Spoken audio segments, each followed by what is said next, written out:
ये भी एक प्रश्न है परसेंटेज का। ये एसएससी सीजीएल मेंस में भी इसका एक प्रश्न पूछा जाता है और प्री में भी इस टाइप के प्रश्न आते हैं कि चीनी के भाव में 20% वृद्धि होने पर गृहिणी को खपत में कितने प्रतिशत कमी करनी होगी कि खर्चा पूर्ववत रहे।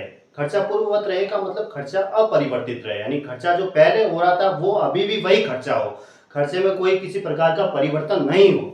अब देखो चीनी का भाव बढ़ा है, 20% वृद्धि हुई, यानी कि चीनी का भाव बाजार में बढ़ा तो आपने चीनी मम्मी को लाके दी, तो गृहिणी ने क्या किया, उसमें कमी कर दी, खपत में कमी कर दी। यानी अब चीनी की जो भाव बढ़ेगा तो मम्मी ने क्या किया, यहाँ पे गृहिणी ने उसकी खपत में कमी कर दी। यूं भाव बढ़ने पर खपत में कमी कर दी, अगर भाव ज्यादा कम होता तो फिर वो खपत बढ़ा देती।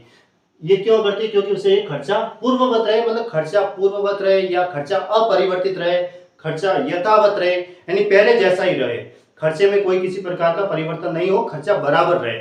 इसको अगर डायरेक्ट करना है तो देखो यहाँ वृद्धि हुई भाव में तो खपत में कमी पूछी है, तो आपको क्या करना है, जो दे रखा है वो ऐसा कैसा लिख दो, वृद्धि है तो 20 का 20 लिख दिया।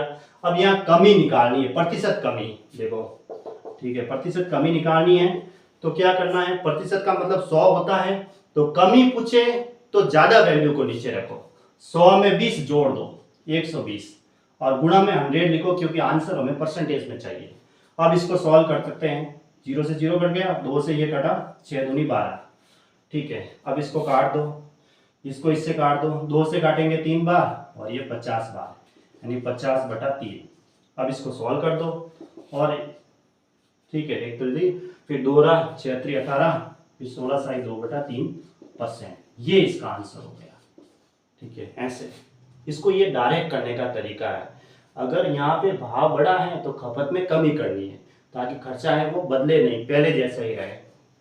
तो वृद्धि या कमी कुछ भी पूछे, यहाँ पे जो दे रखी है वो वैल्यू ऊपर लिख दो डायरेक्ट ऐसे।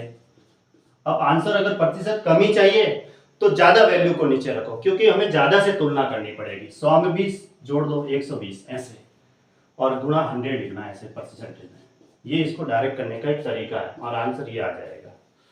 ठीक है।